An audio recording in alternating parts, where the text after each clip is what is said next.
நம்ம சிறகடிக்க ஆசையில் என்ன பார்க்க போகிறோம்னா ஒரு முக்கியமான சம்பவத்தை தான் பார்க்க போகிறோம். மீனா வந்து ரோகிணியுடைய அம்மாக்கிட்டேயும் அந்த குழந்தை பற்றி பேசிக்கிட்டே இருக்கிறாங்க. குழந்தை கிறிஷ் வந்து அவங்க அம்மாவை நினச்சிக்கிட்டே இருக்கிறான். அதனால் இந்த நேரத்தில் வராமல் இருந்தால் என்னம்மா அர்த்தம்? அதனால் அவங்க அம்மாவை நம்பர் கொடுங்க, நான் வேணால் ஃபோன் பேசி பார்க்குறேன் அப்படின்னு சொல்லிட்டு மீனா கேட்குறாப்புல. உடனே ரோகிணியுடைய அம்மா, இல்லைம்மா பரவாயில்ல, நான் பேசிக்கிறேன் அவங்கக்கிட்ட, நீ பேச வேண்டாம், இருக்கட்டும், இன்னொரு நாள் பார்த்துக்கலாம் அப்படிங்க. இல்லைம்மா, நீங்கள் ஒரே ஆளாக இருந்து எப்படி கஷ்டப்படுறீங்க, அதனால் வேண்டாம், கொடுங்க, நான் ஃபோன் போட்டு வேணால் பேசி பார்க்குறேன், அவங்கள எப்படி வர வைக்கணும்னு நான் வர வைக்கிறேன் அப்படின்னு சொல்லி சொல்கிறாப்புல. இவங்க ரெண்டு பேரும் பேசிக்கிட்டு இருக்கிறத ரோஹிணி டைனிங் டேபிளில் நின்று கேட்டுக்கிட்டே இருக்கிறாப்புல. டைனிங் டேபிளில் ஒரு குண்டானில் பால் இருக்குது. உடனே ரோஹிணி என்ன பண்ணிடுது, டைனிங் டேபிளில் இருக்கிற பாலை கீழே தள்ளி விட்டுட்டு மீனா வந்து அந்த ரோஹிணியுடைய அம்மாக்கிட்ட பேச விடாமல் என்ன வழி பண்ணலாமோ அந்த வழி பண்ணிவிட்டு குண்டான தள்ளி விட்டுருது. அப்போ போல் ரவியும் ஸ்ருதியும் அப்போ தான் வீட்டுக்குள்ளே என்ட்ரி ஆகுறாங்க. உள்ளே வந்துக்கிட்டு இருக்கும் போலேயும் ரோஹிணி வந்து அந்த பால் குண்டான கீழே தள்ளி விட்டதை ரவி பார்த்துறாப்புல. பார்த்ததுக்கப்புறம் ஸ்ருதி வந்து கேட்குறாப்புல, பாவம் இப்போ தான் வந்தவுடனே பால் குண்டான வேறு கீழே போட்டாங்க, ரோஹிணி தெரியாமல் விழுந்துருச்சு அப்படிங்க. இல்லை, தெரிஞ்சே தான் விழுந்துச்சின்னு ரவி சொல்கிறாப்புல.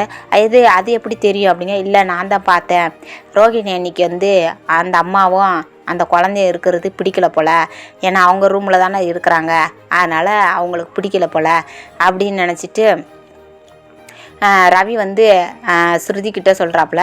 சொன்னோடனே ஸ்ருதி போய், இருங்க நான் போய் கேட்டுட்டு வரேன் அப்படி சொல்லிட்டு ரோஹிணிக்கிட்ட போய் கேட்கும். ரோஹிணி, உங்களுக்கு அந்த குழந்தையும் அந்த அம்மாவும் இருக்கிறது உங்களுக்கு பிடிக்கலையா அப்படிங்க. இல்லையே, அப்படிலாம் இல்லையே அப்படிங்க. இல்லை, ரவி சொன்னாப்புல, நீங்கள் இந்த மாதிரி பால் கொண்டான்னு கை தவறி விழுவலை, நீங்கள் வேணும்னே கீழே தள்ளி விட்டீங்க அப்படின்னு சொல்லி சொன்னாப்புல.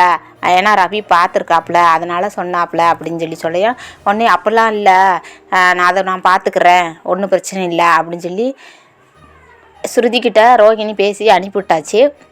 அனுப்பிவிட்டதுக்கப்புறம் மனோஜ் அங்கிட்டிருந்து வர்றாப்புல. வந்துட்டு, என்ன ரோஹிணி ரொம்ப இதாக இருக்க, என்னாச்சு அப்படிங்க. இல்லை, அந்த மாதிரி இந்த குழந்த இருக்குது அப்படிங்க. இல்லை, இப்போ நம்ம ரூமு அவங்க ஷேர் பண்ணிக்கிறாங்களே, எவ்வளோ நாளைக்கு தான் நம்ம ரூமில் இருப்பாங்க, வெளியில் வேணால் படுக்க சொல்லு அப்படின்னு சொல்லியும் ரோஹிணிக்கு கோபம் வருது.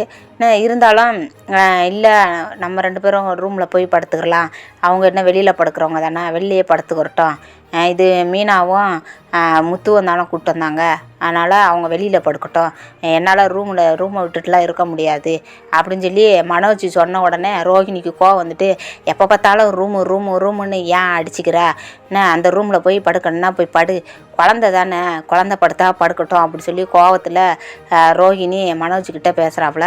உடனே மனோஜ் ஆச்சரியப்பட்டு பார்த்துக்கிட்டே இருக்கிறாப்புல. என்ன ரோஹிணி, நான் என்ன சொன்னேன், நீ ஏன் டென்ஷன் ஆகுற அப்படிங்க.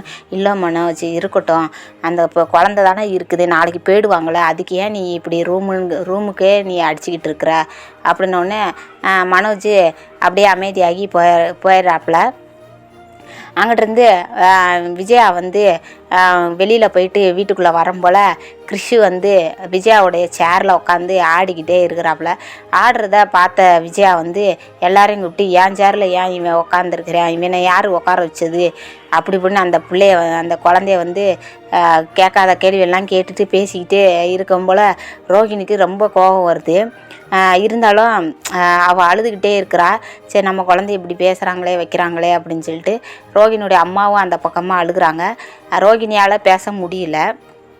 உடனே வந்து அவங்க மாமியார் வந்து சொல்கிறாங்க, ஏன் இந்த குழந்தை என்ன கீழே உட்காராதா, நான் எப்படி அந்த சேரில் உட்கார்றது, சேர் உடஞ்சிருச்சுன்னா யார் வாங்கி தருவா, எப்படி வாங்க முடியும் அப்படி இப்படின்னு சொல்லியும் ரோஹிணி, ஆண்டி அதெல்லாம் ஒன்றும் பிரச்சனை இல்லை, சின்ன பையன் தானே, உடையாது, அவன் உட்காந்து உடையுமா அப்படின்னு சொல்லி ரோஹிணி சொல்கிறாப்புல. இருந்தாலும் நீ ஏன் அவங்களுக்கே சப்போர்ட் பண்ணிக்கிட்டு இருக்கிற ரோஹிணி, நீ மனோஜும் நீயும் உங்கள் ரூமை விட்டே தர மாட்டேங்க, இப்போ ஏன் நீ அதை விட்டு. இல்லை ஆண்டி, நாளைக்கு தான் அவங்க ஆஸ்பத்திரிக்கு போயிடுவாங்களே, சரி இன்னைக்கு ஒரு நாள் தானே, தங்குனா தங்கிட்டு போட்டோம் அப்படின்னு சொல்லி சொல்கிறத இவங்க ரெண்டு பேரும் பேசுகிறத மீனாவும் நம்ம முத்துவும் ஓரமாக நின்று பார்த்துக்கிட்டே இருக்கிறாப்புல. ஏன்னா ஆல்ரெடி ரோகிணி வந்து கிறிஷுக்கு சாப்பாடு ஊட்டிக்கிட்டு இருக்கும் போலேயும் ஒரு தடவை முத்து பார்த்தாச்சு. இப்பயும் அந்த கிருஷிகாவண்டி ரொம்ப பரிதாபப்பட்டு ரோகிணி பேசுகிறத பார்த்த உடனே முத்துக்கு ஒரு டவுட்டு வந்துருச்சு.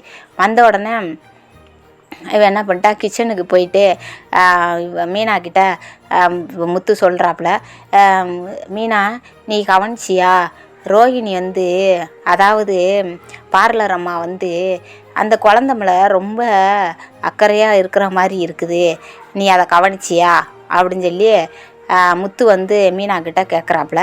இல்லையே, நானும் அது குழந்த தானே, அதனால் எல்லாருமே தான் அக்கறையாக இருப்பாங்க, அதுலேயும் கண்ணில் அடிபட்டுருக்கு, அதனால் யாராக இருந்தாலும் அக்கறைப்படத்தானே செய்வாங்க. இல்லை பார்லர் அம்மா வந்து அந்த குழந்தைக்கு சாப்பாடு விட்டுச்சு, நான் பார்த்தேன் அப்படின்னோடனே உடனே ரோகிணி வந்து தண்ணி எடுக்க கிச்சனுக்கு வரம் போல் ரோகிணி வந்து கேட்டுறாப்புல. கேட்ட உடனே ஒருவேளை பார்லர் அம்மாவுக்கு குழந்த ஆசை வந்துருச்சு போல், கூடிய சீக்கிரத்தில் அம்மா நினச்ச மாதிரி இங்கே குழந்த ஒன்று வரப்போகுது, பாரு மீனா நீயே அப்படின்னு சொல்லி மீனாக்கிட்ட சொல்கிறாப்புல. உடனே ரோகிணி வந்துட்டு இது என்ன இப்படி பேசிகிட்டு இருக்குங்க அப்படின்னு சொல்லிட்டு இங்கிட்ட திரும்பி பார்க்கும் போல் மனோஜ் வந்து ஒரு மாதிரி ரொமான்டிக்காக நிற்கிறாப்புல. நின்ன உடனே ஏன் என்னாச்சு, என்ன நிற்கிற அப்படி சொல்லி ரோகிணி கேட்ட உடனே ரூடாக கேட்குறாப்புல. கேட்ட உடனே மனோஜ் வந்து இல்லை அவங்க சொன்னது உண்மைதானா அப்படின்னு சொல்லி சொல்கிறாப்புல. இன்றைக்கி எபிசோடில் இதுதான் கதை.